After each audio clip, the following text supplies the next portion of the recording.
أخي كرم الشعب اليمني أشد الله لا يوجد في شعب ولا في دولة ولا في وطن مثل كرم الشعب اليمني.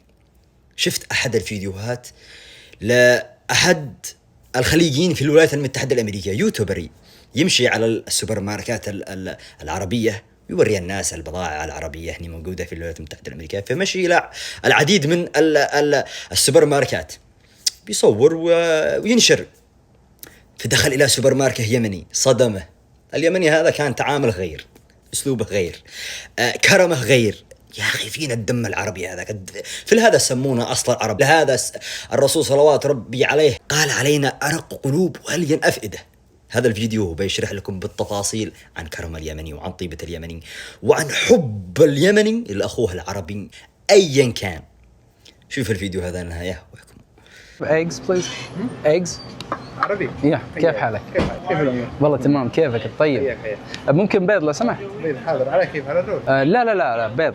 طبق يعني علبة ما عندكم؟ لا بكم تبيعوه 7 ريال. 7. لا يختلف الآن، هو المفروض ب7 هذاك ما اشتريته خلاص. اوكي. بس هو ده البيض يرتفع عند الآن $200 كيس. اوه ما اشتريته. عشان كذا. ايوه. طيب انا عندي هذا وعندي هذا. يا وش ثاني؟ بس خلاص. يا تفضل حبيبي. تسلم. لا صلي على النبي. اللهم صل على النبي. لا بالعافيه عليك. لا برجعهم. ايش رجع؟ لا يا ابن حلال، لا لازم ادفع. لا والله يا ابن حلال اذكر الله. طيب اذكر الله. ما يرد الكريم. خلاص. يا اخي حرجتني. ايش حاجتك؟ صل على النبي. هذا اكل هذا. انا اصلا جالس اسوي فيديو مقارنه بين المطاعم البقالات العربيه والبقالات العاديه. لا البقالات العاديه. فهمت؟ في البقالات العربيه طايرين في الاسعار. ايوه اكيد. طايرين مره في الاسعار، وانا عارف والله لو دخلت اليمني وقلت له وعرف اني عربي ما حياخذ مني فلوس. لا والله مستعمل عليك شيء واحد. فبس انه الله يهديك بس. لا والله. والله شكرا، لكن ان شاء الله اني ارجع لك واجيب لك هديه ان شاء الله وتعجبك. لا والله. تمام، تشرفت فيك. الاسم الكريم؟ سلطان. عايش الاسامي. معك عصام ها؟ حياك الله. يلا سلام. انا اسعد. لا تسلم والله. لا تسلم، يكفي الكرم هذا، يكفي حبيبي والله يكفي. شكرا والله شكرا. تعرف جيب لي ايج تشيز بس ادفع قيمته.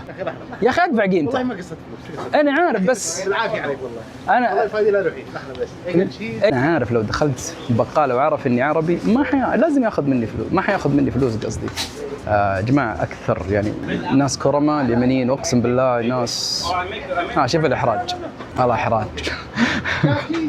سبحان الله، قاعد ادور محل حلال والرجال مره اكرمني. المهم يا جماعه انه اذا دخلت يعني اعطيك معلومه، 90% من البقالات او 95% من البقالات اللي موجوده في نيويورك سيتي مملوكه اليمنيين. اغلب البقالات هذه اللي مملوكه لليمنيين اذا دخلت تشتري وعرف انك عربي اغلبهم ما يرضى ياخذ منك. شفتوا الاخ ما رضى ما يرضى ياخذ منك فلوس. طبعا هم يشوفونه يعني كرم، وهم فعلا والله كريمين جدا جدا جدا.